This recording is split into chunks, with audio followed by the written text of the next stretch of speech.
Hi everyone, Simon Keeling here. It is Saturday the 13th of October. Thanks again for watching weatherweb.net. Site to get free of charge by the adverts that you see around the screen here. So, by you coming back visiting the site regularly is what keeps it free of charge, so thank you for doing that. This is the 7 to 10 day mean 500 millibar flow chart, which takes us through to Tuesday the 23rd of October, so it's from next Saturday through to Tuesday. ECMWF is on the left here, we've got the GFS on the right, and what I want you to spot from this is how both of them have got this deep trough out towards the west of the country, but how the GFS is making more look of this ridge that builds off the eastern seaboard of the state. The ECMWF does have it in there, but it develops this low look across central parts of the state further south than the GFS. Now, normally I'd lean towards the ECMWF in this situation, but actually I prefer the look of this idea from the GFS of the ridge building linking in across the top, which is what I've been hinting at through the last few weeks, isn't it, about this ridge linking in across the top of the UK, bringing high pressure up here and nudging away that low down into central parts of Europe, which if it did do that would bring unsettled conditions into Central Europe and drier, cooler conditions to the British Isles. And I still think that could be the way that we go. The Japanese model, the 16 to 29 day forecast, which would take us through from the end of this month through to would take us through to the end of this month. Through into the middle part of November, it shows that heights in the UK, which is just under here, are round about normal during that period. So it's not really seeing much of a build of pressure, just a hint there of some yellows up towards the north, which would hint at that pressure being a little higher towards the north, but it still wants to keep this westerly jet coming across the Atlantic.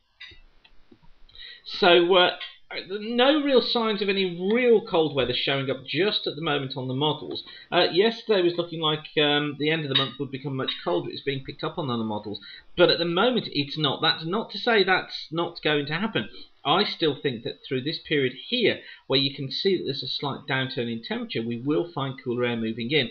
This is the GFS ensemble for London, and it shows us temperature here with the red colours. You can see how they're hold pretty steady, rising a little bit, I guess, in towards the 21st, 22nd of the month, before then cooling off the 25th, the 26th. Look, just a little bit of a dip there. I think this is probably going to be more pronounced. So there's still this indication of cooler weather to come on the way.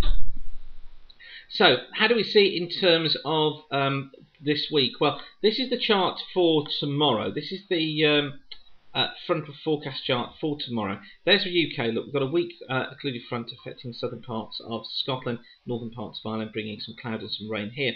I think elsewhere it's a dry to cold start to the day, and I think pretty chilly through the day with some sunny spells. Bits and pieces of cloud affecting Lincolnshire, running down through East Anglia. On to Monday, and Monday is showing the front having cleared away. Look, a ridge of high pressure building through. I think there'll be a fair amount of cloud across England and Wales, bringing 1 or 2 spots of rain, but some heavy rain coming into western parts of Ireland. On to Tuesday, and heavy rain will have spread its way eastwards through Tuesday, associated with this front, or through the night, sorry, I should say Monday into Tuesday. And following behind, we've got low pressure across Scotland, so more wet weather to come here, but I think brighter to the south. But then we've got another frontal system that comes in through Wednesday, with low pressure developing west of the country, bringing more unsettled conditions. And we need to watch for some very wet weather across England and Wales during the course of the day on Wednesday. And then into Thursday, well, we're going to be seeing that area of low pressure still across Scotland, becoming quite a complex feature through the course of the day on Thursday. So I think lots of low pressure around. Look, unsettled end to the week. It's this northerly flow out to the west that I think we need to watch for trying to get it around about the 24th, 25th of the month, with low pressure otherwise dominating. But I do think generally we're in for quite a wet week. Okay, so that's all for now. Thanks again for watching, and keep the sun shining. Bye for now.